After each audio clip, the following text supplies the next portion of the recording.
Slaughterhouse for me as an Yo, what up, everybody? Was a big deal for me. To see y'all. Great to be back to join y'all today. I miss y'all. This is a little different today, though. How did that come together? Peace insightfully. Give us a minute. Let the room bubble for a minute, all right? It's me, it's Joel, and it's Cook. My voice goes, that's a song. Word. I said to Joe, DJ Stallion, salute, bro. We gotta get up, man. just talking from Kentucky. Happy New Year. We can still say that. It's been a minute. Nice to see you. Tonight we're doing something different. Yo, E, let me know how it sounds too, alright? Oh, man. Mic check 1 2. Gotta go here. Gotta start with that. Real talk. Make sure y'all share the live. Let everybody know what's going down tonight, alright? Let the church speak to him. I'm gonna give it some more volume here. Get up on the altar, man. Word. I remember we was on the road on one of them tours. Like, hold on. We got the #1 album in the country, is so on. They called us Voltron. Where did we go wrong? We supposed to did this music shit for so long. Instead it's so long. The house is vacant. Your mouse is making that podcast money, talking foul and flagrant. Right from his couch, I'm hating. Royce Grammy non came without debating. The allegory's a wild creation. I'm happy you got to smell your flowers, baby. And Crook. Shit, Crook still out here being crook. Got every rapper shook. They never used a book for a verse or a hook. House slippers, human, Mona Lisa and Monday. Gorilla Glue. You know, I had to bring it back. You know what I mean? Slaughterhouse been apart like 9, yo. You ask why though? I wish I had the never resume. Emails, phone calls, and Zoom. Still not enough to get us all in a room. Roy said he ain't doing the 3-man without Joe. But Joe said he retired, so how the hell is supposed to go? I looked in the eyes of Crooked Eyes, said one last time, he said let's go. So this one's for the fans and anyone else who wants to know why the best group ever turned out to be one of the best groups that never got back to his son after the shady era. Shit, Paul wasn't on his best behavior, and Joe's comments about M left no revival for major endeavors. So the gang dropped the flag, got off the label, back and forth, drawn out lawyer to lawyer, but today we're able to say we're free, but we ain't eating at no round table. It's rectangle, me and Crook in a Bojangles. Back to this chicken from rapping incisions, cutting the hardest vocals you can imagine on Vision. Man, this half is just different. I hope the other half will listen. Put the business in the back and get back to business. Oh, man.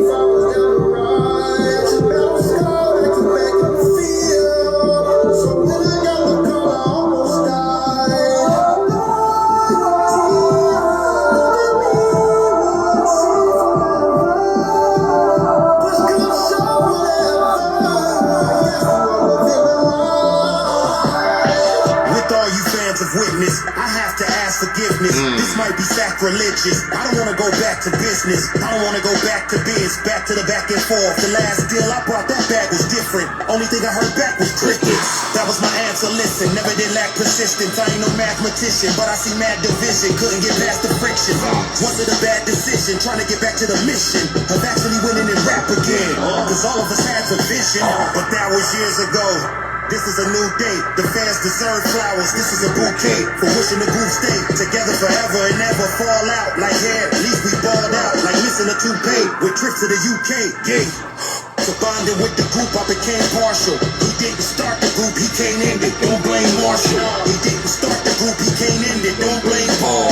And fans been there from the beginning. Salute for the love of hip hop. Thanks for joining me. I had that Hennessy feeling me, willingly committing penalties mentally. Whenever liquor with enemy, bringing the silliest energy. Innocent, I can't pretend to be. I just don't fuck with the industry. You lied, you stole and treated me just like an enemy. Now Joel, it's just him and me on my purple tape. Pride made the circle break. Stop letting them fake lies circulate.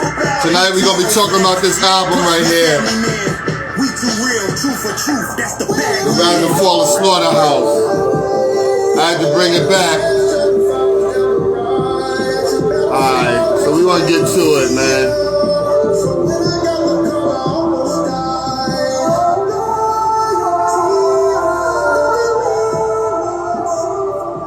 Alright, we're gonna let that one just fade out. Exactly. It's just something totally different here on this album, man. So first, I just want to thank everybody for being here with me tonight. It's your boy Sasha Rock, aka The Regular Cat. You know, and we're here to talk about this new album, The Rise and Fall of Slaughterhouse, tonight, from my brothers King Crooked, Crooked Eye, and Joel Ortiz. Now, we all know, for anybody who's been following, who's listening, you know, Slaughterhouse was an immediate super group once they formed, once they got together. You know what I mean? Me personally, I'm going all the way back to the beginning, before the Eminem deal. I'm talking about the first song they did together on Joe Budden's album, Slaughterhouse it was named, you know. And on the beginning of The Rise and Fall, they used the snippet from Talib Kweli, shout out to Super MC in his own right, and he was talking about how they formed the group. You know, me personally, I've been a fan of Royce 5'9" since the beginning, you know, since Boom, since he was on Lyricist Lounge, Let's Grow, you know, all of that. You know, Royce to me was just always an upper echelon MC, you know what I'm saying? I love his flow and everything. Joel Ortiz, I became a fan of his immediately. I remember way back, it was on a Saturday, I had to work at the other job I was at. Got home, turned on videos at the time, and as soon as I saw his video for Hip Hop, I watched that video, and at the time I had DVR, so I could rewind it, watch that video again. I went and bought his CD immediately, right off the rip, boom. All right, and I've been a fan ever since, you know. Joe Budden, honestly, I became a Joe Budden fan during the Moon Music 4 album. You know, that album there had joints on there that got me personally through a dark period. On top of that, it was just phenomenal music to my ears. You know what I'm saying? So I rocked out with that Joe Budden album, that Moon Music, you know, and from there I became a fan of his music, his passion and his emotion that he put in the music, you know. So that's what it was with Joe. Crooked Eye, you know, I'll be honest, I heard of Crooked Eye. You know, I remember when Death Row was around, and I remember a young dude named Crooked Eye in the group. Who was actually, he was named, I think, something else, if I'm not mistaken. But I don't remember his music until I heard him with Slaughterhouse. And immediately I became a fan of his lyrical ability. Like, if you listen to Crooked Eye, this dude does things with the lyrically that you just very, very, very few can do, if any other ones do besides him. Salute to Raw Proof, who joined us. You know, also, Gordon Gartrell. Salute. I want to make sure I got it right. But you're right. You know, since the Rhinestone Do-Rag with Royce, absolutely. I try to leave that out, but yeah. So, being a fan of all four of these dudes coming together, I've been to more than 5 shows, being honest, the number, more than 5 Slaughterhouse shows. If you saw the post earlier, I posted a picture of myself at a Joel Ortiz show out here at Waterbury. You know what I mean? You know, and OB, salute, bro. I make sure it was. Alright, thanks for joining me, bro. I'm gonna have you jump in a second as well, you know. But you know, and actually, I'm glad you're here so you can attest to how long we've been talking about Slaughterhouse as a group. And before I met you, I was still rocking with them, you know. So it's just a great thing when they came together. The music was phenomenal, the lyrics was great, and then they hit that roadblock. We're gonna, you know, the roadblock of going into the whole signing the shady and all of that stuff there. We're gonna fast forward through all of the drama stuff and get to this album, The Rise and Fall of Slaughterhouse. Kind of hard to fast forward to it and not talk about the drama, but knowing what every Slaughterhouse fan knows, Joel and Crooked released this album because they wanted to release more music. I'm sure by now anybody saw the live, a clip of the live when Joel, Royce, and Joe Budden got all into it, you know. So basically, you know, they were going to do this album, they wanted it out, and I'm just here to talk about the music because I'm not inside to everybody's insight. I get the information that the whole world gets, and I, for one, do not like to speculate on things like that. So, what I'm going to do is just talk about what we have, and what we have is Joell Ortiz and Crooked coming out with Rise and Fall of Slaughterhouse. Now, with this album, of course, Joel and Crooked, they address some things Royce and Joe are not happy about. Understandably so when you hear it, you know. But if you love dope music, you love this album. You know what I'm saying? So, right now, I got my man, I'm going to have my brother, Insightful E. He's one of my brothers from we go way back to our days in New York. He's going to join us. My brother, Gordon Gartrell, is going to join me as well. We're going to talk about this album. Trust me, these brothers that's going to join me tonight are people that definitely know hip-hop, and I could vouch for anything that they say. We also have always agreed to disagree, you know. So I'm gonna have my brother Insightfully jump in now. You know, let me see where you at, bro. Peace, peace, peace. What's going on, brother? How you doing today? Peace. What's up, bro? Can you hear me clear? Yeah, I hear you very well, man. Salute to my brother 95 Underground who joined me tonight, man. Just came in here as my man usually work on the production of the show. I appreciate you jumping in. I know this is a last minute joint on 95, so that's why I didn't connect with you to get it jumping right. You know, I didn't want to, throw nothing under the gun, you know. But we talking about this album, Rise and Fall of Slaughterhouse. Now, my brother Insightfully, like I said, his musical ear is well respected. I respect his like I respect my own. We always agree to disagree if something is not dope. Yeah. But when it comes to this album here, solid. One thing we both agree on is, like you said, solid album. And I think, and the word that I used in the group text is phenomenal. Word, I think, absolutely. And obviously, as an outsider looking in, there's always more to the story. But when you rhyme with as much passion as these brothers are rhyming, sometimes you gotta take a step back and say, yo, where's this coming from? Because that's at the end of the day what this means is that when so many people are talking this and that, you got so many different oppositions and different sides saying this and this how it went. You got to look at the full picture. And for Crooked and Joel, this is like a testimony to the shit that they've been going through, like for years. Word. You know what I mean? And so whenever you call somebody a liar, like those are big words. You know what I mean? Like as powerful as those four letters are, you got to stand behind that when you call somebody a liar.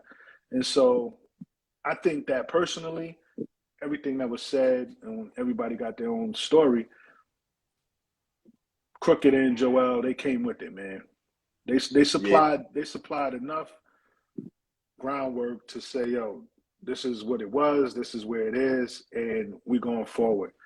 I'm surprised that it actually took them this long. I mean, like 10 years. I mean, you kind of forgot that it was so long since they even put out an album or music together, you know? And you forget that because, thankfully so, that they've all been busy in their own ways, and they've always come back to do a crew joint, which I always love, because that's what I always love hip hop, always getting that crew track. So everybody's solo albums have had Slaughterhouse on them. Yeah. So even though we weren't getting Slaughterhouse music, we were getting features of them. You know what I mean? Up to a degree. What up, thanks for joining us, you know? Up to a degree, right? Because like even what Joel said, he was like, yo, we all started playing 21 and we all won individually, but the house lost. I love that bar.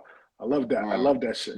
But it's like that, I mean, it couldn't get more truer than that, right? Because everybody is successful in their own right with their individual projects. And I mean, just Crooked and Joel together, for me, like even their last project, Hard, was incredible. So I mean, when Joel was doing a project with Fred the Godson, rest in peace. Word. I was like, yo, this is. I mean, it's no match for Joel's bars, no match. So, I mean, I was definitely looking forward to this, man, and I'm happy it came. I support it. It's sad it's heartbreaking too Yeah. because like Yeah. whenever a group like this is why the Locks, niggas like the Locks and fucking MOP are so MOP. respected, yo. Because Yeah. these brothers never air their laundry out in a way where it's disrespectful to one another ever. You know what I Where mean? you feel like you can't come back because right. You know, pride could come in and You supporting never one or the other. You know what I mean? Yeah. You know what I mean? And I think that's more important, right? Because as a family, and you call yourself brothers, we can't use that term lightly. You know what I mean? Nah. Like I can't call you my brother as you are, and then say, "Yo, this guy over here, man, this fucking guy back in, '92, he was bugging, like he did this shit, and we never got over it." No, we can't do that. That's not what brotherhood is. You know what I'm saying? So, as they so eloquently put in their bars in a few songs. I mean, it's multiple songs. They talked about Brothers Keeper, Smoke, Almighty, Still in My Feelings, one of my favorite. Coasting is one of my favorite too. I mean, like I could go on and on. Look my. Right, I mean, like you know, what I mean, we could talk about this shit for days.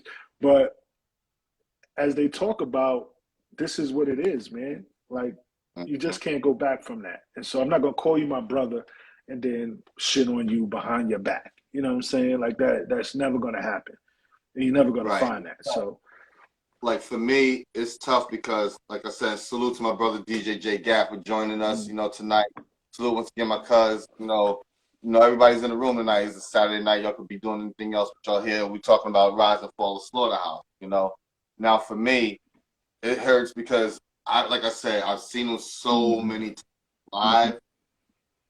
The chemistry they have on the stage, you felt like, yeah, they just got together, but you can see the hunger. You can see how they was really down.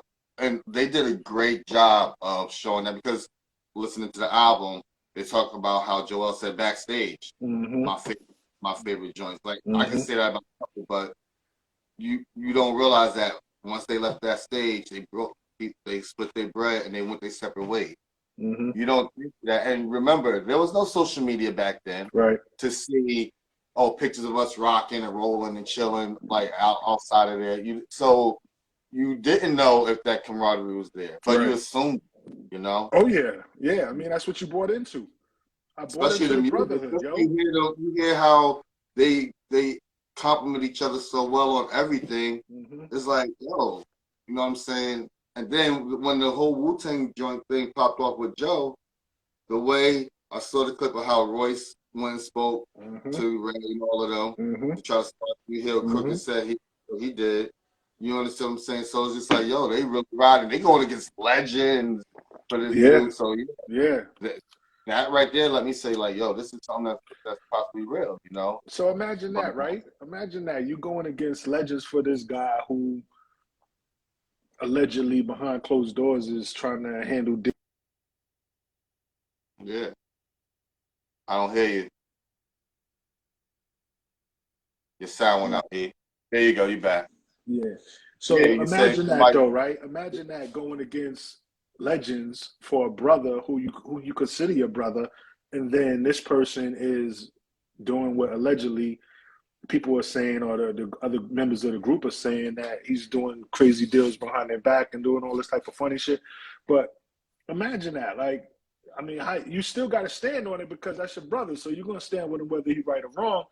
But behind closed doors, you're like, yo, son, you got me out here looking crazy. You know what I'm saying? Yeah. And I feel like after years and years and years, whatever love they had from the beginning, it kind of wore down to where it was nothing there at all. And so I was watching before I wanted to kind of get abreast of some other people's opinions. And so I was watching Rory and Mal, a quick clip of them.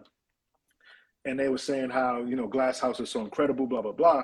But after a while, it's only a matter of time before you just like, yo, we got to eat ourselves.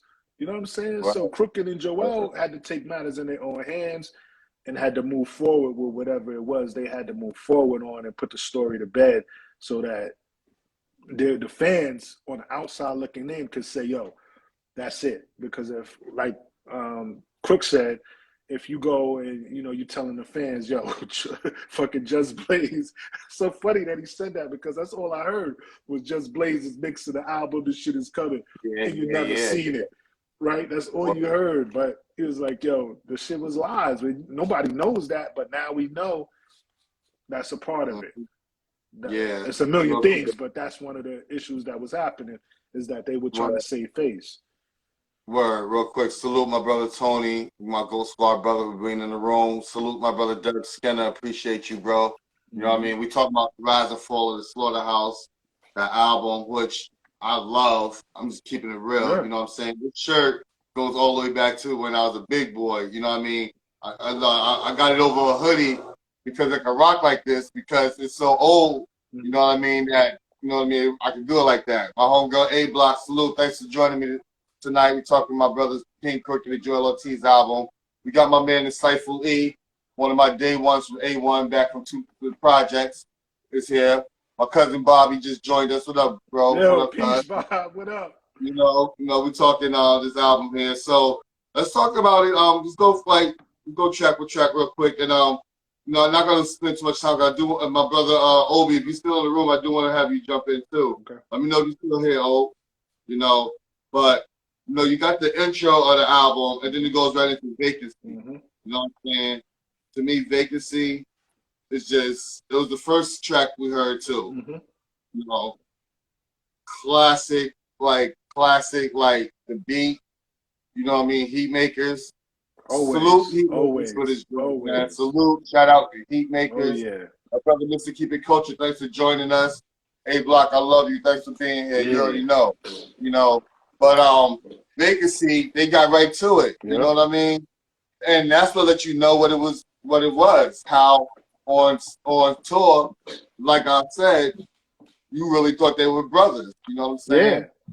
Yeah. And that's the perception whenever you on the outside. We always looking at, and that's why I think it's Smoke, but I love when Beanie Siegel was talking. I think he did that on Drink Champs, I think. But when he's talking about, yo, I love Rock Familiar, like that was who I bled for. Like you could hear and feel the pain in the words of the dissolution of what happened in that whole situation. And you can hear and feel the same pain in Rise and Fall of Slaughterhouse. Like you hear it, like it's no denying. And Vacancy, Ain't Nobody Mad is one of my joints. I mean, like, again, we would go anywhere around this joint, but Ain't Nobody Mad is one of my joints. Backstage, Vacancy.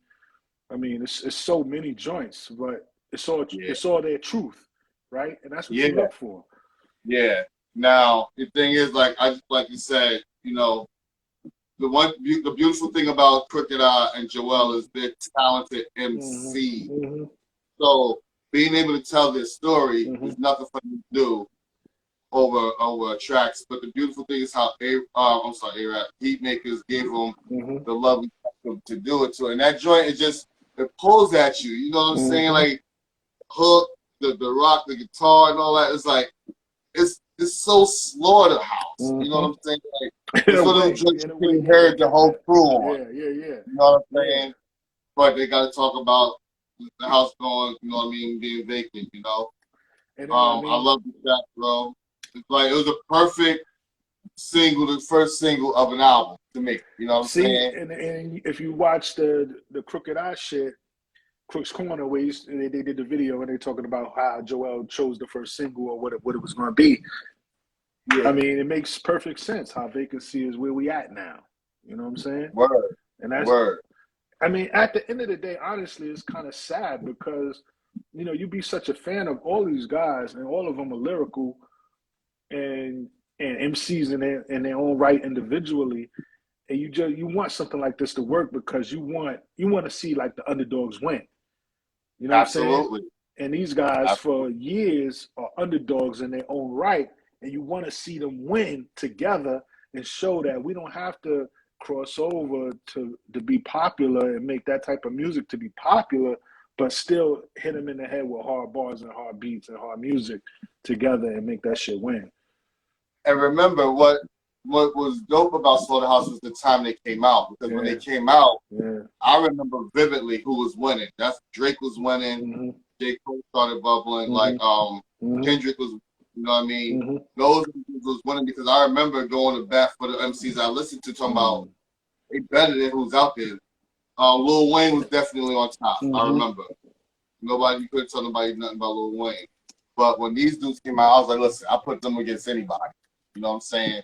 So that's what made it so dope. You know what I mean? And back to the album, you know, Vacancy, you know, I just love what they did with it. You know, I love what He Makers gave them, you know, and they did their thing, you know. But we could go into the next track, Ain't Nobody Mad, you know what I'm saying? And you know, what they were talking about on there, you know, and just give a quick little piece of it, you know what I mean? Not too much, just enough to refresh everybody's memory on it. If you haven't heard the album, go check it. You need to. Lovely. I'm gonna give it some more volume. Why you still talking about that bullshit? So can you tell me why you still talking about that old bullshit? Them niggas probably mad, niggas probably better, shit is probably trash, shit is probably better. Don't nobody care, I'ma still listen. Don't nobody care, I'ma still listen. Ain't nobody there, ain't nobody there. I'm actually smiling ear to ear and hear more than I ever had. Feels good as fuck clearing up all the bullshit at last. Slaughterhouse dead, so it felt fitting talking about the past. I met y'all niggas in the industry. When the group formed, Nissan Honda Chevy was playing everywhere in the street. Every one of them vehicles and See, and I want to stop right there because I don't want to give up the whole album, you know what I mean?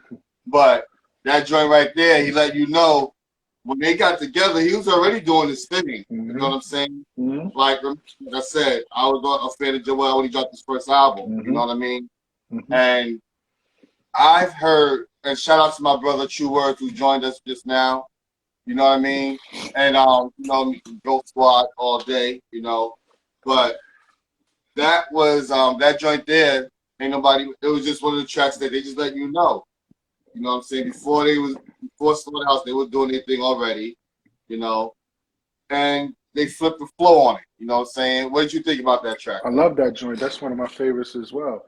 And the thing about that, right, is like, ain't nobody mad. Sometimes people get the perception that, yo, these guys are angry. These guys are sitting around mad. And I think even Joe said, and unfortunately, the situation with Royce and Joel, where he was like, yo, you guys need money or whatever. But, you know, let's clear this up. Ain't nobody mad about the situation, but we got to speak on it. Word. You know what I mean? And that's just coming from a fan perspective on the outside looking in. But clearly, these guys, I mean, beyond clearly, these guys make great music together without those two anyway. Point blank. You know what I mean? So if it's a group thing, that's even better. But together, these guys make great music anyway. So and that's because of their lyrical ability. Right. You know what I'm saying? Their lyricism, you know what I mean? And like I said, I became a fan of Crooked from when he became Slaughterhouse. And shout out to my brother Corn, Corner Store 203. Salute. Thanks for joining me, bro. That's one of my brothers, like I said, right there. Every Slaughterhouse show that I was at, he was there right there next to me. He knows about the shirt. He knows everything. So we talk Slaughterhouse from the beginning. You know what I mean? He's a big fan of Crook, you know. So you know, tell me though, because I haven't experienced that, and I always wanted to, but I never experienced a show with Slaughterhouse. Tell me about that. How was that? How was that experience? One thing about a Slaughterhouse show is, from back then, it was always a mixture of everybody there. You know what I mean? I've seen them so many times at the spot in New Haven, Toad's Place. Mad times at Toad's Place, and then there was a spot in Hartford I went to see him at. Funny story about that one, real quick. In Hartford, you know, they got a DJ that warm up the crowd playing the music before the show come on. I forgot who the DJ was. He was a known DJ on the radio. I get there, me being who I am. Shout out to my homegirl Shay BK who's here. Me being the dude I am. They playing like Lil Wayne. They playing all this other stuff. That ain't this vibe. I go to the DJ. I'm like, yo, we here to see real lyricists, bro. Yeah, that ain't this vibe. What you playing? Yeah. He was like, yo, I like you. You know what he went into right after that? Gangstar, Lot, all of that. You know what I'm saying? And I'm like, yo, that's what it's supposed to be. If you go see real lyricists, you want to hear lyrics. Yeah, you know set it off right. If you the DJ. Word.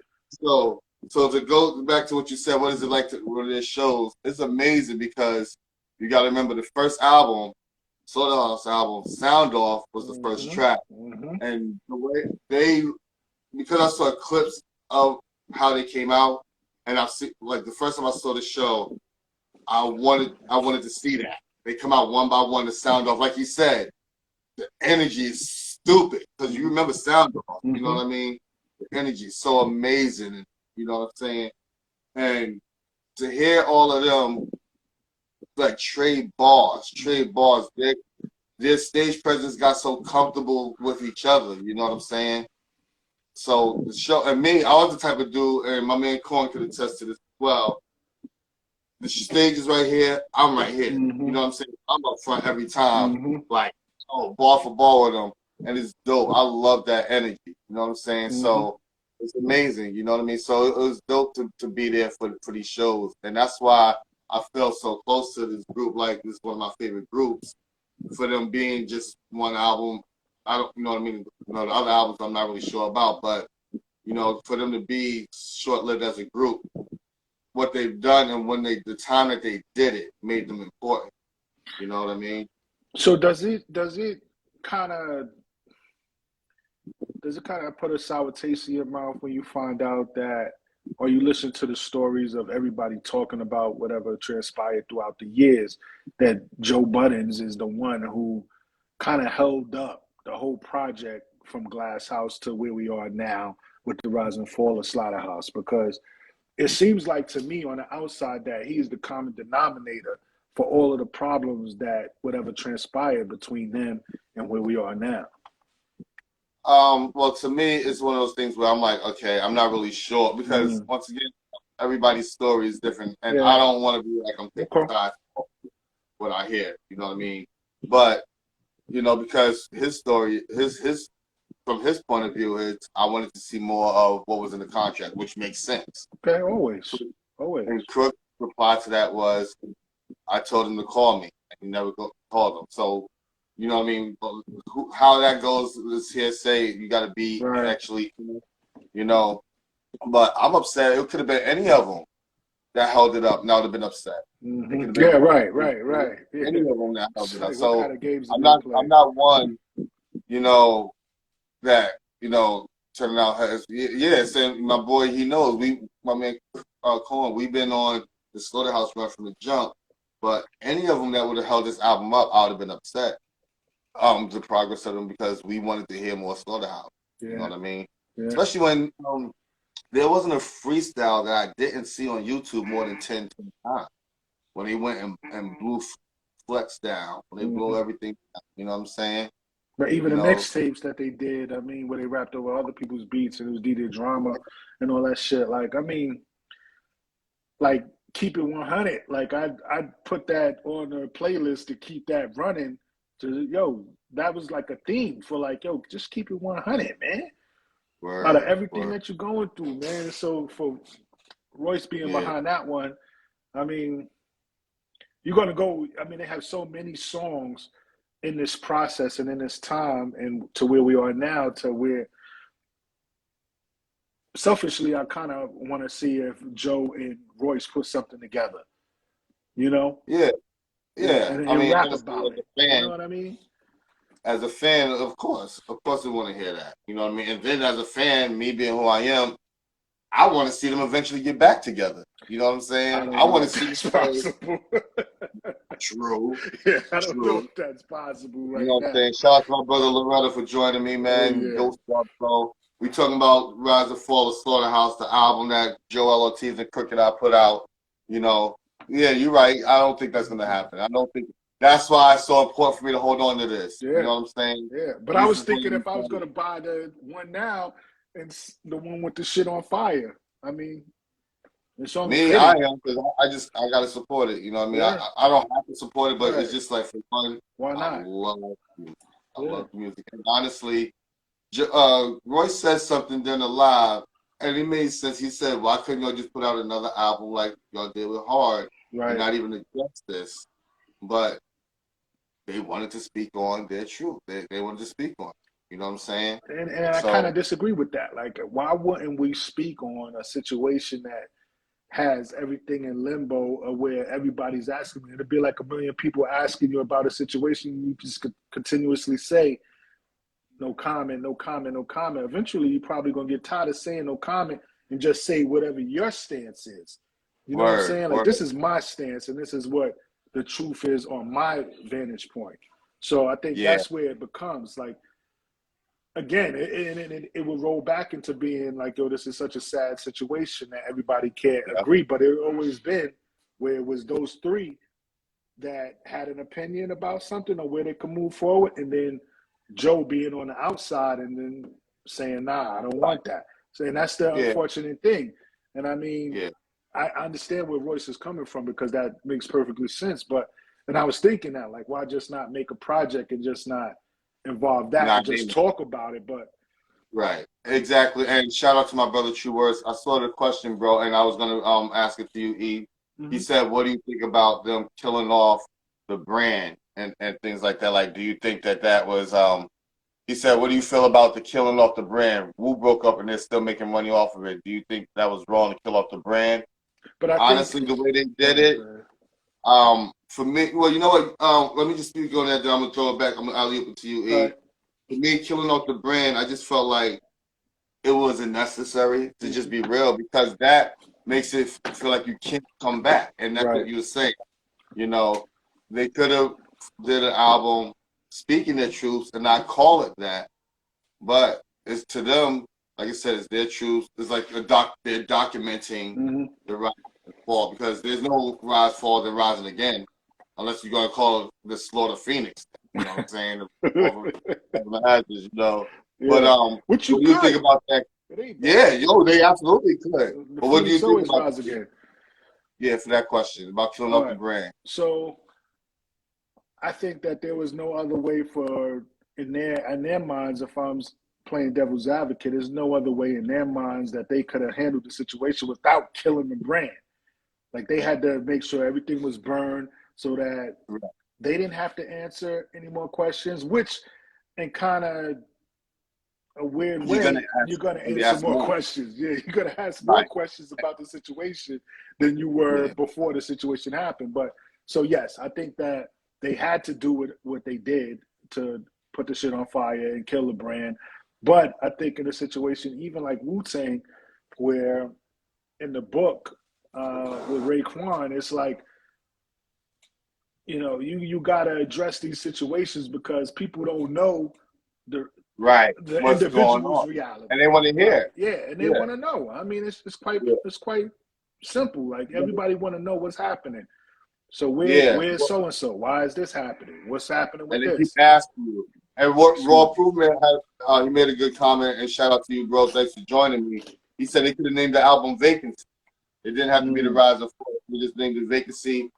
Spoke on it a couple times and got busy, but you know, I'll be honest. The way Joel was telling me to support the album, I'm Joe Budden. I'm not gonna support this album too, because they straight up getting at you, like, yo, you know what I mean? Like we said earlier, how do you tell somebody to go listen to the album when you hear them?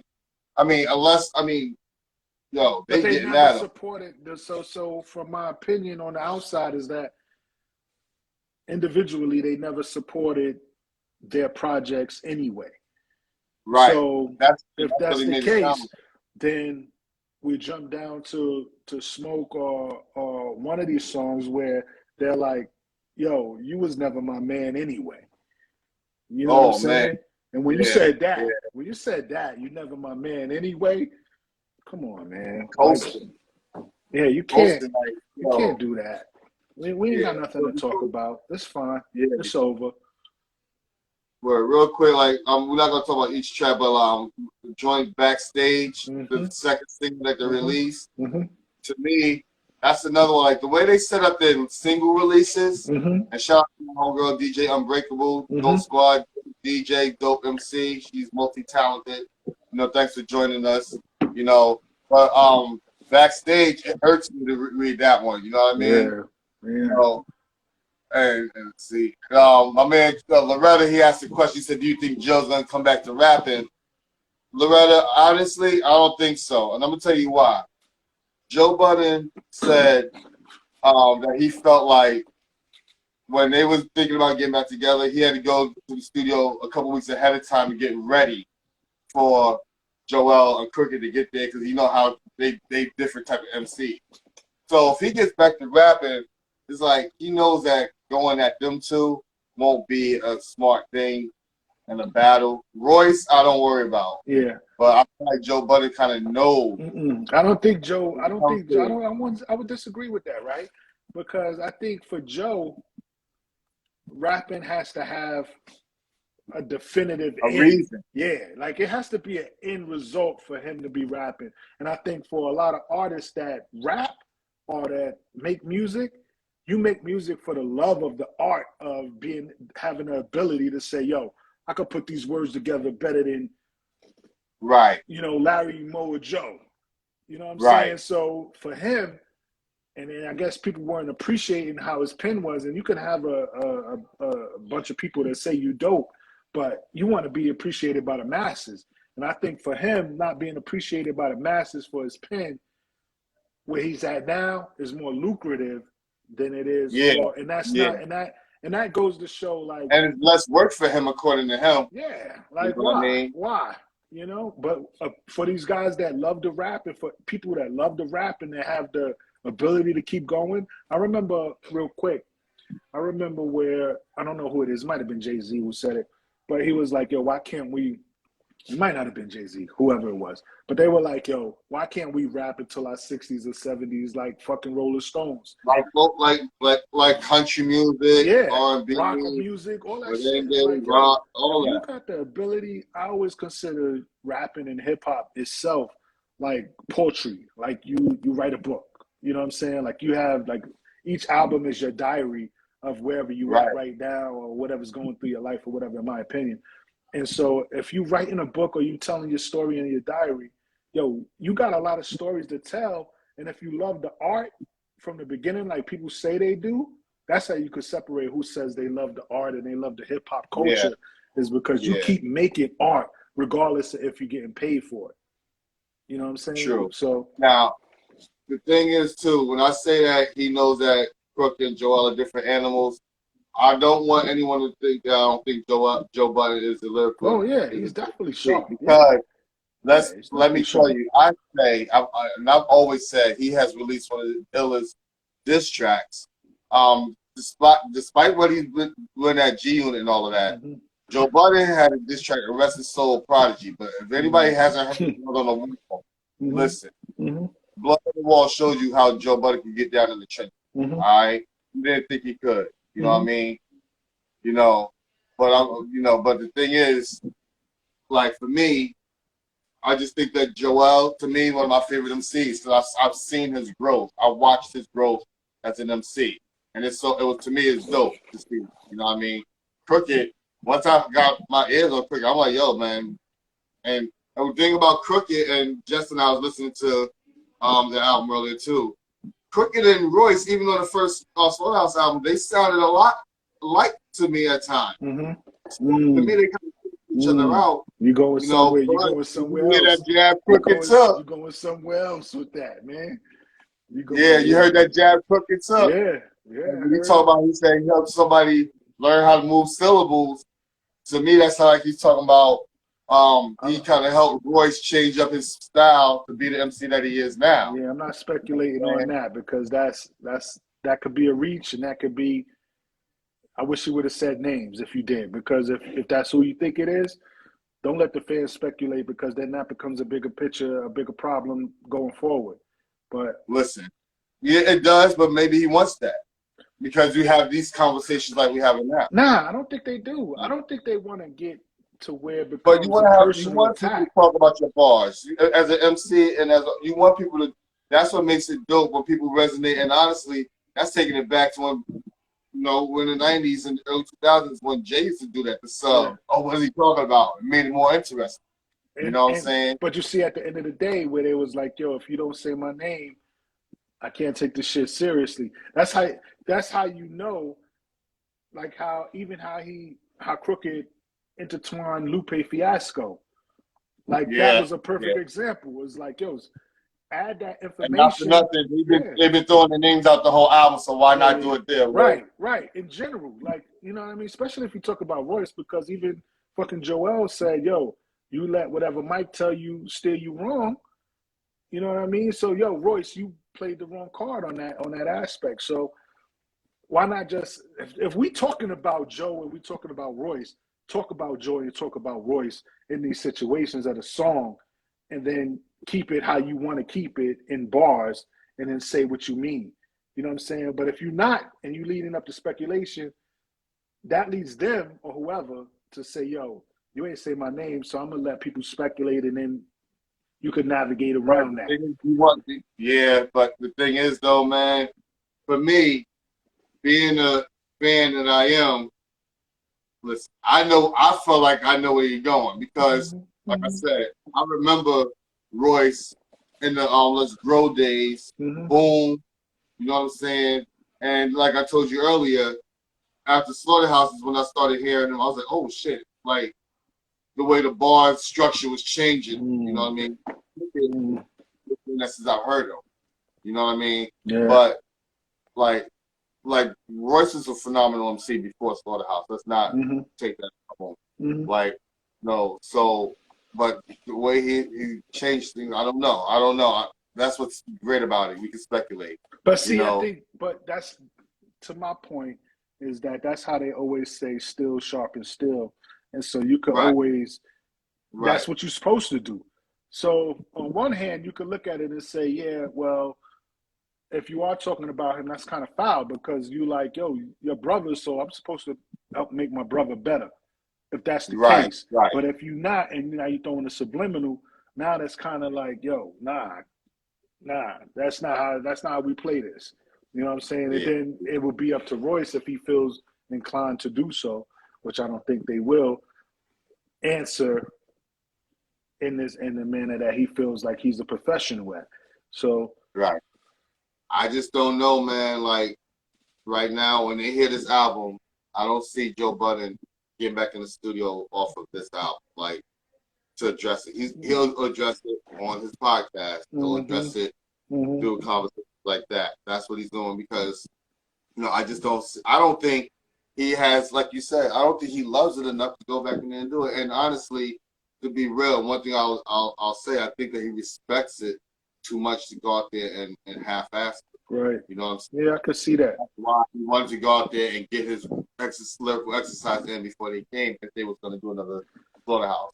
So I'll say that he respects the art of him seeing too much. You know what I mean? But you know what? He can come in right now and be better than a whole lot of people. But oh yeah, I mean, he's still going to jump the line for whoever we got up now. But I think one of the ill things about where we at now in society, and this speaks to a whole, is where we are in society, is that people are going to look at video faster than they listen to audio.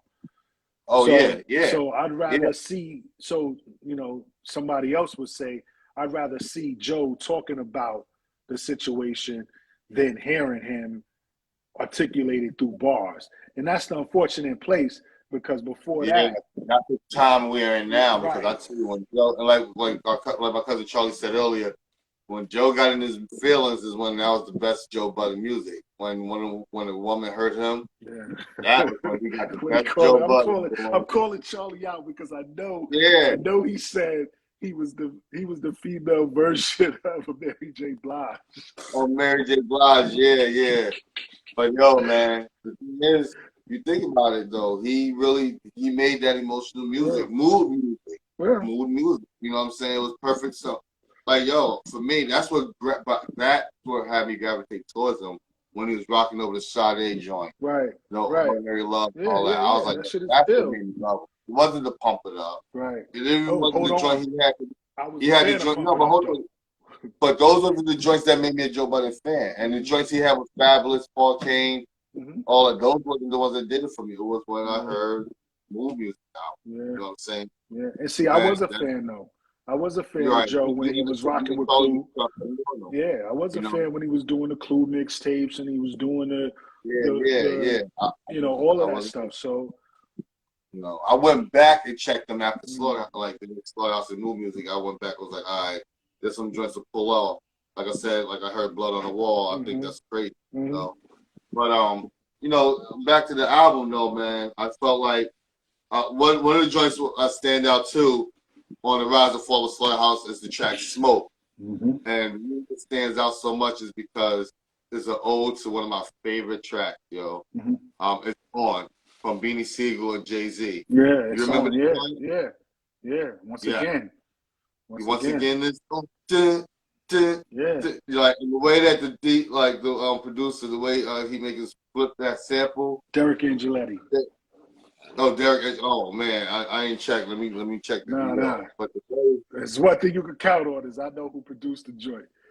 Yeah. No, I'm talking about on their album. Yeah. Oh, okay. I don't know who did that one. Yeah, I was looking that up. I was looking for it to see who produced it, but I didn't see it. Well, Heatmakers did, I think, the whole album. If I'm not mistaken, Heatmakers produced the whole album. Nah, they didn't. No. Nah, they produced some joints, but I'm looking. I'm looking too. Sometimes you have the credits of the people who produced it, but they didn't put that up already. I'll have to get back to that. So let me retract that. But either way, whoever redid the whole It's On joint is remarkable. You know what I mean?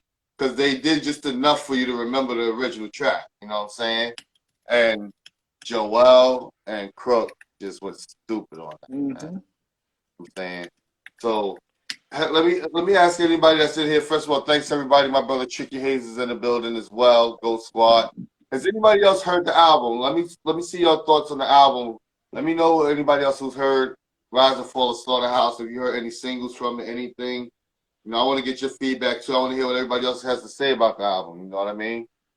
But for me, I'm loving it. I love getting music from them. First of all, I'm like I said, Joel Ortiz fan from the jump.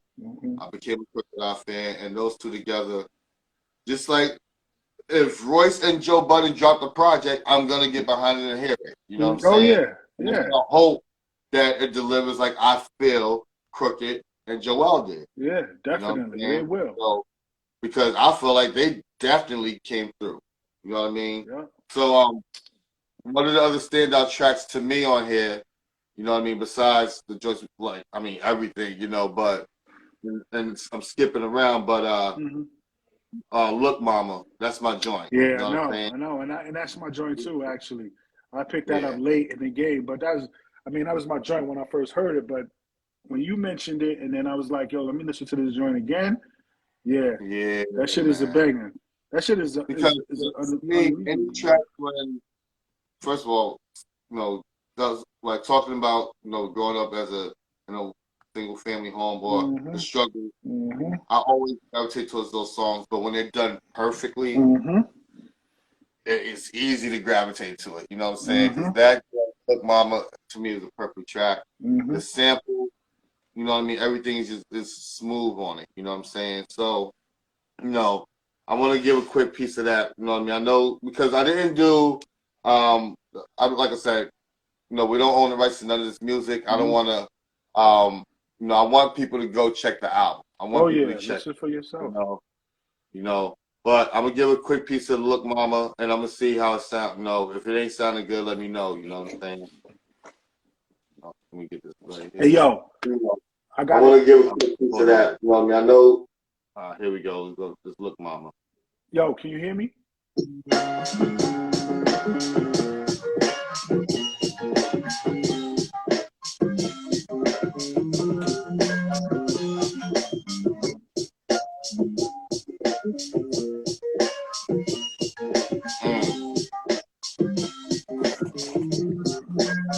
Look, mama, I made it. Single mother, you ain't have any help. Now your son's on the magazine shelf. Look, mama, I made it. There's logo on the car keys, and my name is bright lights. on the marquee. Look, mama, I made it. Some of your friends said I would fail. Said I'd end up dead or in jail. But look, mama, I made it. I knew I'd get my life on track. And I knew you always had my back. Look, mama, I made it. You only get one on this earth. My mother is first. She tell you I've been gutter from birth. I'm running through the alley with my homie blood on my shirt. Thinking if I don't get revenge for him, what am I worth? Nothing is worse than a mother seeing her son in a hearse in front of the church. The hood is full of hunger and thirst. Stuck in reverse, stuck in a curse. Gun under my shirt. I got it out the mud and the dirt with nothing but work. I stayed in a little trouble. Got me some steel knuckle puncher like Ali Muhammad. He probably vomit. Now that's a ill scuffle. Life was a real struggle. Trying to find guidance. I'm watching TV like what the fuck, and I learned from Will's uncle. Shit out the vibe. They owe me a giant trophy. Now I'm arriving at island somewhere flying Loki with my wine Sophie. The icy roadie. No buying rice and roti. Kobe steak with fried enoki. Lay back and light a stogie like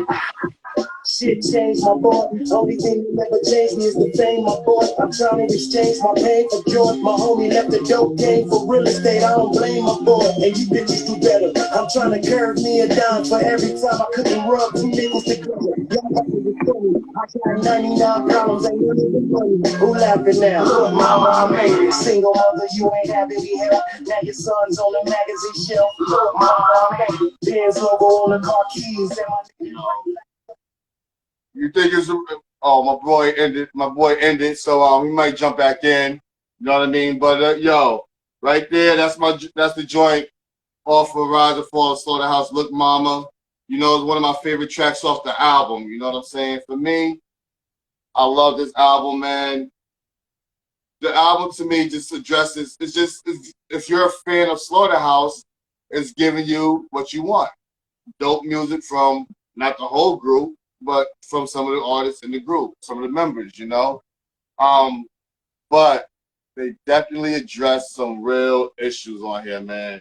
Like the track Coastin'.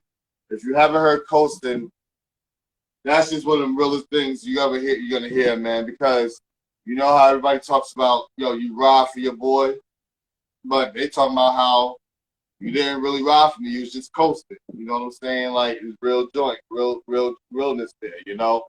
So it's just one of the albums that for me as a fan, I love the album. You know what I mean? I'm sorry, I'm hurt that we can't get a full Slaughterhouse album, but I'm happy we're getting some Slaughterhouse music. You know what I mean? Would I love to see all four together again? Absolutely.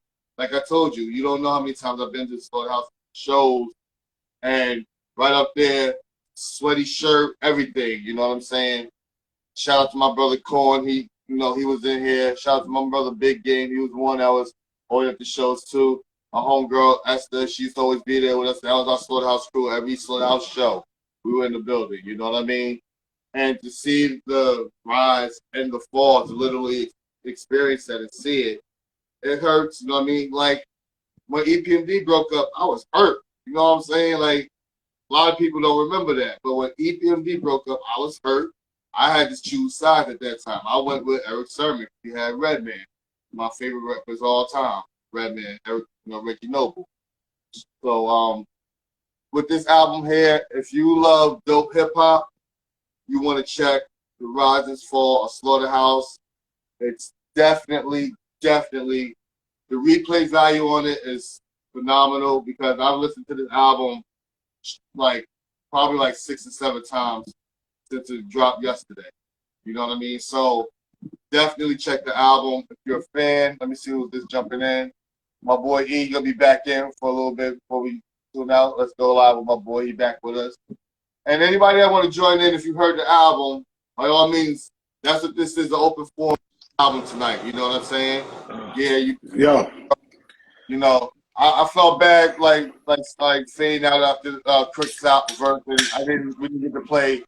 I didn't play whatchamacallit. I didn't play Joel's, but I just want people to go tap in. You know. Hold on. I was trying to get back in. I had to run to the bathroom real quick, but I was looking at True Words. And True Words was saying how he thought the 2-man project equal whack. He thought the what? The 2-man project equal whack to him. And and he think that because, I guess he's saying because it's not a full group, that the joint. And I respect that. I can understand I that. want to know. I wish we could. Can we bring him in to elaborate on that joint? Yeah, well, true. If you hear, bro. Oh, okay. He said no. No, true. If you got time, you want to join in on this convo, bro. By all means, you definitely can. Miss Diva, thanks for joining us tonight. I appreciate it.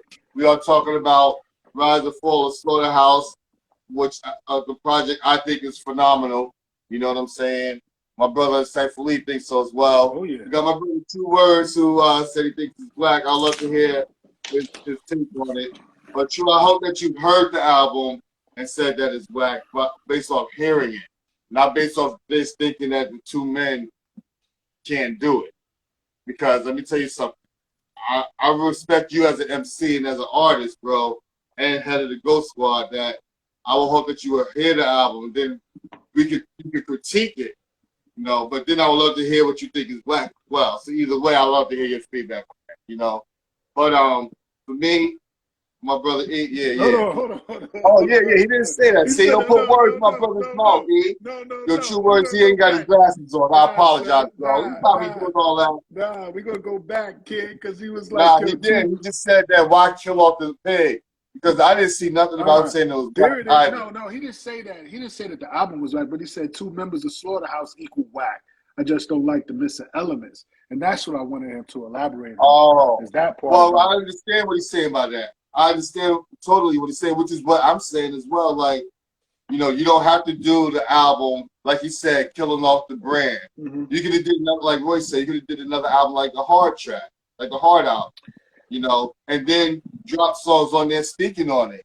But to kill the brand, to burn the logo and all of that, that's like we were saying, how do you come back from it? But you know how And you know how like you was Roy in. said, they still could have still benefited off the merch. Like, yo, look. Nah. You know what I mean? This shirt 10 years old. I would like a new one. This is the disagreement, though, because whenever you there's probably some psychological ill component to figuring out how you get rid of something that you never want to revisit again. And I think that for those that have been in therapy or whatever, you got to burn the last situation to say, yo, once it's dead and burned, it's over. And that's it. And I think that's where they are with it, is that they have to, for Crooked Eye's standpoint, they're almost like Crooked keeps saying, it's done. Yeah, it's over. Place. It's like you no reason to revisit. Energy. Yeah, I think that's where Crooked Eye is. I don't necessarily think Joel is there. I don't get that point of view from Joel where he's like, yo, we gotta burn this shit. It's over for done. But even like in one of the videos where he was like, yo, do we come out or do we do sound off again? And Crooked Eye's like, no, all of that's over. All of that's dead and gone, buried. For Crooked Eye, he is 100,000% done with wherever Slaughterhouse is at this stage, and he wants it buried. Yeah. He don't want us to mention, yo, why you not doing another Slaughterhouse album? Why is Joe not doing that's this? Why they did it. And honestly, I think for those brothers there, for their mental space, and I'm not going to comment on it because I don't know. Right. But like you said, maybe it's one of those things that for them, they had to kill it to move on from it. You know what I'm saying? Yeah. You know. And shout out to everybody that's joining the live here. My brother So Soon is in the building. My man Mike Hoffa is there. You know, like he said, like you was saying on the business side, you own a percentage, no need to kill it. Because, and that's the thing that I think Royce is saying as well. Why kill it when it can continue to make money? They could have ran a whole new line of Slaughterhouse, and you have dedicated fans like myself and many others that would have went right out to it. But that's where we are, right? Because to us, the verbal, the album is killed. The album is killed and the name is killed. Theoretically, it is, you would think. But it's just like what Royce said in one of the joints from back in the day. He was like, yo, it's one of my favorite joints too. But he's like, yo, it just be in the stew for us to reunite at Coachella. That's just what it'd be. It's like whenever they come back, the brand is just gonna revive and reinvigorate everything that was happening before, and I'm still gonna go out and say, yo, Slaughterhouse, rock it and tear I'll it be down. real with you. You know what would have, and the thing is, what would have made Slaughterhouse come back together great because honestly, let me keep it real. Joe Budden was so stuck on not rapping again. So if Slaughterhouse got together for real, and it would have been a Joe Budden resurgence, that would have been big too, because people would have wanted to hear Joe again. You You know still what I mean? gonna Because want to hear him. You still gonna want to hear him. I do. I keep it Whenever real. whenever Joe decided to Joe pick Budden, up a mic, but see, hold on. Joe Budden on a slaughter, like the last couple of Joe Budden albums, like was dope, but it was more of a different vibe. He's on the club vibe. Joe Budden, the Slaughterhouse, is seeing bullets coming from around the corner like a shot from Angelina Jolie gun. Big Joey, the one, the mistake. You know what I mean? Yeah. That's the Joe Budden Slaughterhouse that I want to hear. You know what I mean? You don't want to hear fucking mood music, Joe Buttons. If it's mood music for, yeah. But when, He could be. you know, but true definitely is true. He's right. True is true. No pun intended. But the album could have been more successful not killing the brand. Well, you know what though, True? I think it's been more successful because they killed the brand. And I'll compare it to the Hard album. Now, granted, Hard was released in the height of the pandemic, so like they say, you couldn't move around. But this definitely has a lot more eyes and ears on it. The Rise and Fall of Slaughterhouse, naming it that, than the Hard did. You know, one thing we will never know is if they released an album named it something else, would it have been received the way Rise and Fall of Slaughterhouse? We don't know, because I do believe this drama it definitely brought more people, because what people, unfortunately, in our culture, sometimes we gravitate towards negativity. You know what I mean? So people want to hear it. And I think that's the point. I think that's the point of it all, is that everybody builds up a level of, I want to get in part of whatever the Rise and Fall of Slaughterhouse is at this stage now. You want that. Just like I said, I want the hoodie to say, I want that. I'm going to get a part of that, because we want to play both sides. You know, as fans, I walk the fine line, because as I stated in the beginning, I am a fan of all of them. Like I got, you know what I'm saying? Like Royce is some of the most amazing lyrically presented songs that I've ever heard. Straight up. Allegory is a wild creation.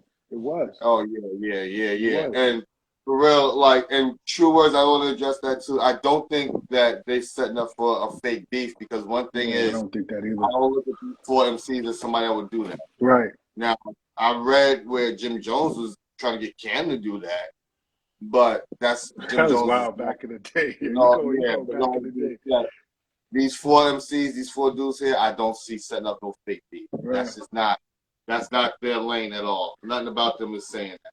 But you know what I want to talk about though, and I want to make this point about where Crooked I is, and this is why, unfortunately, you could take sides on this point, because it's like, when somebody is speaking your language of what you feel to be where you are in your life, you gravitate towards that. And the growth and the attitude that Crooked I is exhibiting through this whole scenario, and even through the music, I mean, it's like, damn, like why we couldn't figure this out? Because he's talking like, we'll let the past be the past. I'm not going to be engaged in any kind of negativity. Like if he saw his live when he went short for like 8 minutes or whatever, he was talking about how, I'm not going to engage in any kind of negativity. I'm all about positivity. They ain't drinking, they ain't smoking, he ain't doing none of that negative stuff that would allow him to go back to whatever it was he was before. He's all about growth now. And how could you be upset about that part of where and how it's coming through the music? That growth is coming through the music of what we hear now. Yeah. You know? So like, I mean, go ahead. To me, that's more paramount to me of where we are as grown men, and where we are to where the music could whatever take you to, because bars is bars, and you're going to have to rap your way out of whatever situation you get yourself into lyrically. But and that's the thing, though, man. It sound like, see, I don't know, and that's the thing. I'll be honest. I want to know what people think. Like, if Joe Budden and Royce came out and went in a battle against Crooked and Joel, who do y'all think will win? I personally think Joel and Crooked would, only because I just feel like Royce and Crooked can cancel each other out, but I've seen Royce take L. So I don't know. I've seen Royce take L's before. Royce might have to take L's to Mickey Fax and Lupe possibly. You know what I'm saying? Possibly. And you know what I mean? I seen him take the L years ago to some dude. I don't want to get it twisted, but it was a battle that he admitted he took an L in. You know what I'm saying? Listen, if you stand next to Joe, I think you kind of setting yourself up for failure. If you stand next to Joe, because I don't think Joe, even as paramount as Joe lyricism is, he's great, and there's no doubt about that. But I think in comparison, like, and this is probably what it's for, right? Like, this probably could make you a better MC going through this situation and making you come out the woodworks and say, yo, I'm coming out the dirt with all of the ill lines and all the bars, whatever it is. But I think that to stand next to Joe, I wouldn't want to do that. Personally, I wouldn't want to stand next to that nigga. Not in this situation. Shout out to my man Norm Regular, man. My cousin put me on his music, man. Definitely somebody I'm gonna be checking out. I appreciate you for joining me, bro. You know, this is the Regular Cat Konvo with my man Cypher Lead here tonight. We talking about the rise and fall of Slaughterhouse, man. You know, one of my favorite groups that, you know, like they said, one of the best groups to never, you know what I mean, back together. But it's like, man, I really want everybody to check this album out. If you are a fan of the culture of hip hop, granted, you can side with who you want to side with. The music is the music, though. You know what I'm saying? The music speaks to you. It's their truth, and they get busy. Like Crooked Eye and Joel, we all know how busy they get, like no other. You know what I'm saying? So if you love lyrics, if you love me, I call it lyrical acrobat. Acrobat. You know what I mean? Where it's not just monotonous bar. Right, exactly. You know what I mean? Yeah. So if you love that, you're gonna love this album, man. You know what I'm saying? And you know, definitely I'm gonna repost this. This is gonna be on my live on the YouTube and everything. But I want people to give me their feedback. That's what I was loving. I was hoping that people heard the album. You know what I'm saying? Granted, maybe this is too soon because it just dropped yesterday. You know what I mean? But you know what it is. If you're a fan, you pick that shit up and you press play. You ordered it, you bought it, you played it, you downloaded it, whatever it was, you press play because honestly, we don't really have a lot of music for those that love the hip hop shit. We don't really have a lot of music that we gravitate to that we're looking forward to. True. So there's nothing. I mean, we got the 10 of talk. And here's the thing. But I haven't listened to that yet. And I'll say this for me, and shout out to my Ghost Squad brothers, being part of the Ghost Squad. I hear and I'm privy to a lot of fire. Okay. Yeah. So and granted, when it's dropping, then that's our duty to make sure that it gets to your ear. You know what I'm saying? So that you can hear it as well. You know what I'm saying? We'll work on that because maybe we'll be doing reviews on that as well. Yes. Yes. You know what I mean? And I want you to choose that question. Absolutely. Do you think that the fans deserve a response? True. Yes. Instead of true words, true, yes. I absolutely think they do. Will we get it? What's the percentage of the chance you think that we'll get the response? It's 50-50. I think that it'll be ill. It'd be ill, like, I mean, just for sparring battles, like if we even go back 30, 40 years ago, Brucey B, Kumo D, and we talking just for the sport of rap, it'd be ill to see. What's your response? Like, it wouldn't hurt you. If I'm gonna do a percentage, I think 35% chance that they respond. It's all, but you know why you got that? The 75% chance, but the 70. No, 35, bro. You said 35%, but I'm saying, what is it? 65. It'll be 65 in Joe's favor that he won't fucking come to the party. That's what it is. Yeah, that's all it is. Yeah. It's because I don't think Joe will do it. I don't think Joe will get in front of a mic and do it. You're right. And the thing is, but Royce said earlier, how does he look? This and that. So Royce is also in a different mind space. He like, how do I look putting pen and paper to this Joel or Crook. That's what the difference. That's what the whole point is, yo. It's not about dissing them. It's about speaking your truth. What's your it's about truth? addressing what was said. You think that? Now, the thing is, he may address it in one track. You know what I mean? Because you can't. For me, Royce cannot address this when you've addressed Lupe, you addressed Mickey, and all that. You can't leave this unspoken. You know? Yeah.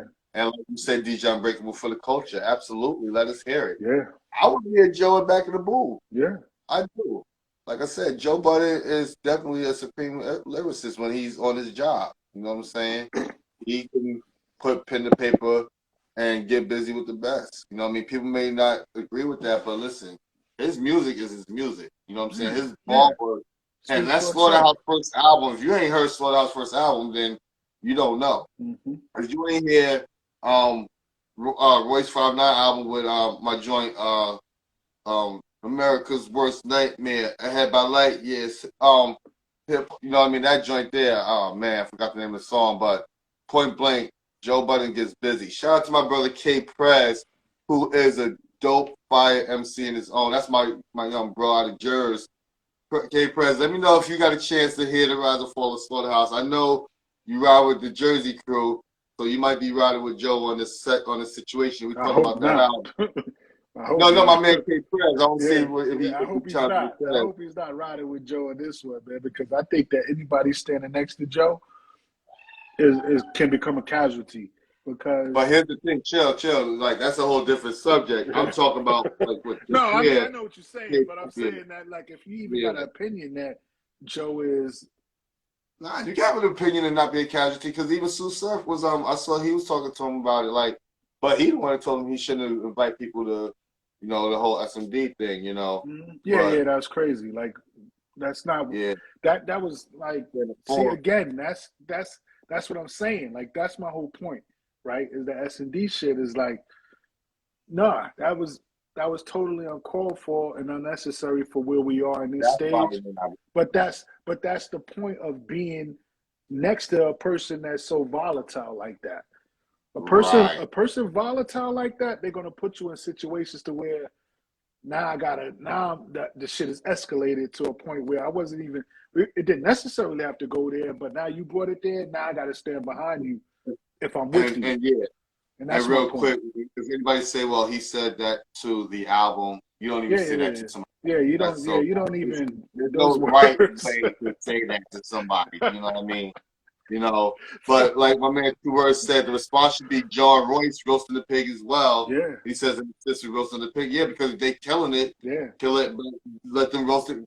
Roast that shit up. And tell their truth. Yeah. One thing you know is Royce will be on them beats, and Royce is definitely getting busy as a producer. He is definitely getting busy because he's been producing a lot of heat. Yeah, you know, he's definitely scorching. Yeah. He's scorching on the production side. Yeah. And I mean, that goes without saying. Like that's. And here's gonna be something that comes down the line, real quick. Let's just pop in my head. Down the line, will we be talking about Royce as one of the illest producers / MC? I don't think so. I don't think we'll be talking about Diamond that. D, Eric Sermon. He got Havoc. He got to put 10,000 hours in, and you got Eric Sermon, you got Black Milk, you got High Tech, you got Premier, you got even Kanye West. You got talking about MC / producers. Yeah, that's who was it?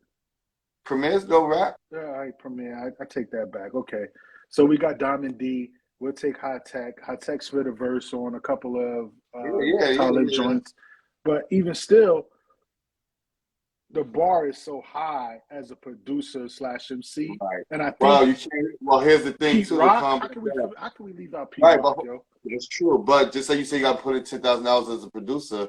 High Tech hasn't put in those hours as an MC. You know what I mean? So we can't put him in that category. He hasn't put out enough bars.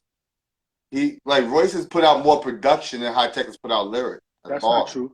I think Royce has put out more production, and High Tech has put out. Scratch that. High Tech has put out more production. Well, that's because he's a producer.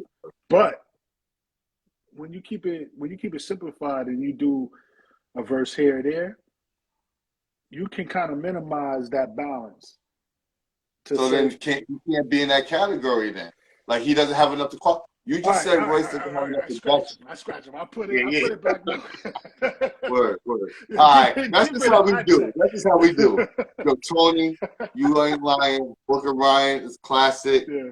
Booker Ryan. Let me tell you something about Booker Ryan album. Mm-hmm.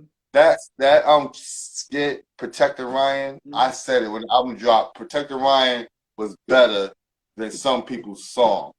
That skit. You know what I mean? So that's how much I love Booker Ryan. Yeah, you know what I mean? Again, like, yo, trust me, I get busy with Royce. Royce is one of my favorite. Like, when it wasn't cool to like Royce, I like Royce. That's the thing about me. I like these dudes but I don't before think it they was get ever big. not cool to not like Royce. When Royce, Royce wasn't really always on top. Because that's what you got to remember. We going back to the first time we heard Royce, we all know it was on M's album and on Bad Meets Evil. I thought he killed that. But what's your favorite song by Royce as a solo artist? I got three. Okay. Well, I got a few. All right, for one, Let's Grow. Mm-hmm. It's off the Lyricist Lounge joint. Mm-hmm. Then another one is Boom. Okay. Premiere. You know what I mean? Then Premiere. Then there's another one, Ding, by Premiere. We had the ding from the boxing ring. But that's, you know what I mean? What about so these are tracks? To? I bet you most people that's living here now, and shout out to everybody that's here. A lot of people don't even know these tracks before. Oh yeah. I probably don't. So that's how far back I'm going. You know what I mean? So I probably don't even know him.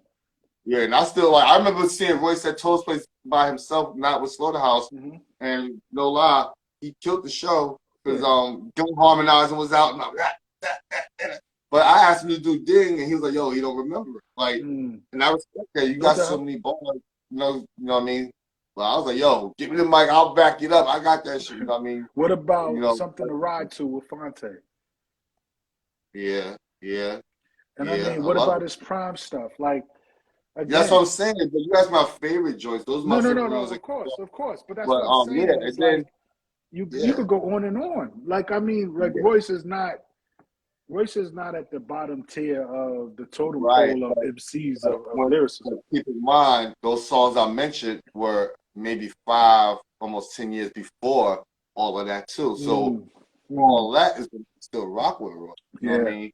Yeah. You know, so the thing is though, Rise or Fall of Slaughterhouse, if you haven't heard it, go check it. The album is fire. You know what I mean?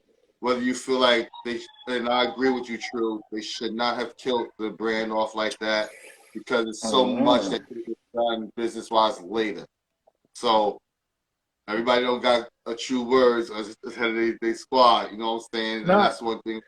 But that's honestly, that's something that happened. Honestly, if I could interject for a second, I'm thinking that where we are today is like the perception of killing off something. That might not necessarily be what is actually happening or the perception of it.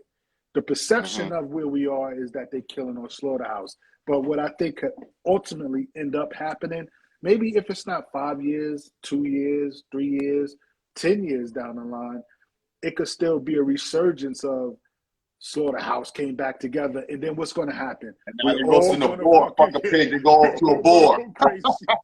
We're all going to go crazy. It's like, yo, 60 years old. Yo, yeah, we there. We live, hopefully. Nah, I understand. Now they changed it. They killed the pig off. Now they go to the board. Yeah. So Lord of the Flies and they rise the shit up out of the ground, and then fucking pig is coming up, and you like, and I would go crazy. And I'll be like, yo, let's take that show.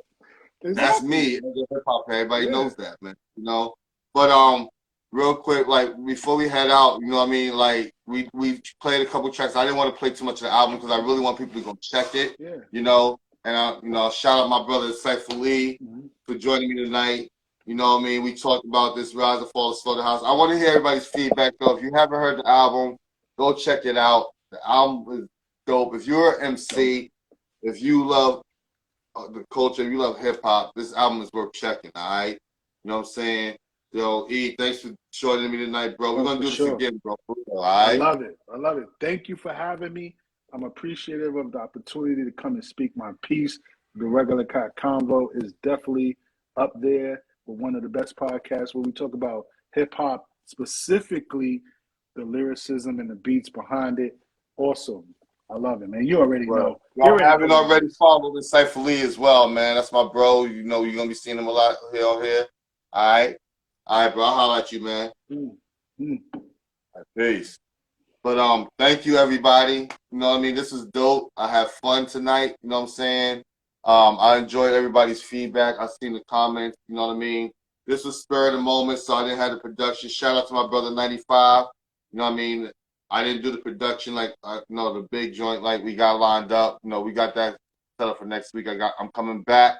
I'm back here, y'all. But I really wanted to touch on this album. I didn't want to wait because like I said, I am a huge fan of Slaughterhouse. This shirt is back from 2010, 11. I was like 70, 80 pounds bigger. That's why I threw it over my hoodie because it's too big now. But I cut it up, you know what I mean? But nah, Slaughterhouse has been my squad, one of my favorite groups of all time. I was hurt when they broke up, but I love the music. I love the Hard album with Joel and Crook. I love Rise and Fall of Slaughterhouse. You know, definitely dope production. Shout out to Heatmakers and everybody else that did production on it. Shout out to Joel Ortiz. Shout out to King Crooked Eye for lacing this track, lacing this whole album. You know what I'm saying? I encourage anybody who loves hip hop, check this out. My brother K Prez, like he said, he was on Tanner Talk 4. Shout out to my brother Benny the Butcher. You know what I mean? He's definitely one of my favorite, one of the top MCs out there now. Tanner Talk 4 dropped yesterday as well, so I know a lot of people has been tuned into that. But my man K Prez definitely going to check out this joint. And I'll probably get my boy Prez back up here, but his schedule's crazy, you know what I mean? Because he stayed blessing us with some fire music too. So for him to even tune in tonight, thank you, bro, for even giving me a second of your time, my man K Prez, you know. But real talk, everybody who hasn't heard it yet, go check out Rise and Fall of Slaughterhouse. You know what I'm saying? I'm going to end it on one of the tracks, one of my favorite, one of the joints that's on there is just fire. You know what I'm saying? I hope everybody enjoyed this. Thanks, cuz. Like you said, it's good to see me back. It's good to be back. You know what I'm saying? I want everybody to know that this is going to be, I'm coming back. I'm back, you know what I mean? And I want everybody to enjoy this Saturday night. You know, this was fun.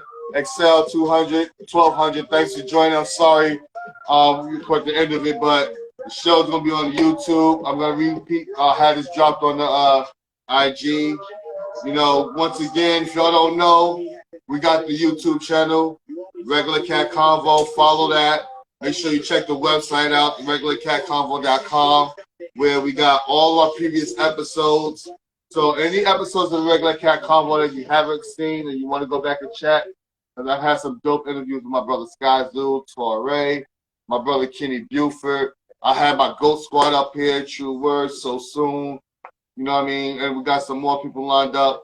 I got episodes lined up, man. I took a little break. I had some things I got to work out personally and get handled. Thank you for everybody that rocks with me. Thanks to everybody that keeps coming back and checking.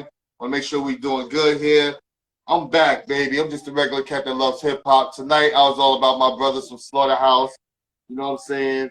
And, you know, I want everybody to enjoy their Saturday. If you're out here in the East Coast, be safe because we got hit with some snow and ice out here in Connecticut. So I'm in the house tonight. Everybody be safe. Enjoy some bangers. We just gonna zone out to this before we go, alright? I'm gonna bring this back up, so let me hear one minute, Joel, before we go, we gotta hear this track.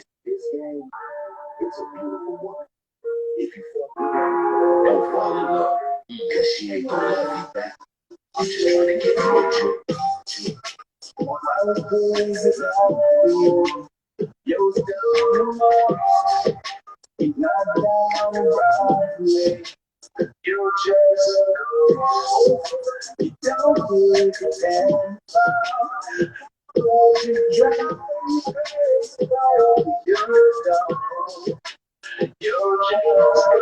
I'm starting to think your love for me hasn't ever been true.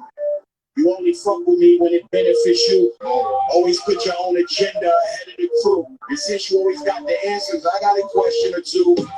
What happened to let's separate from shady and go independent crazy? That's a definite no, baby. Got that release in black and white. I thought the slaughter had new life, but it was Brenda's got a baby. Woo! This music shit is small. We got mutual friends.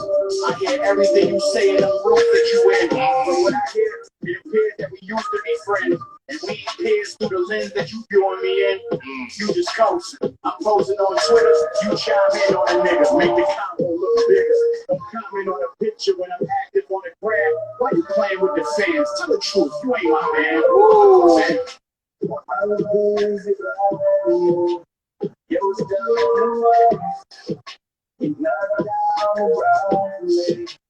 You're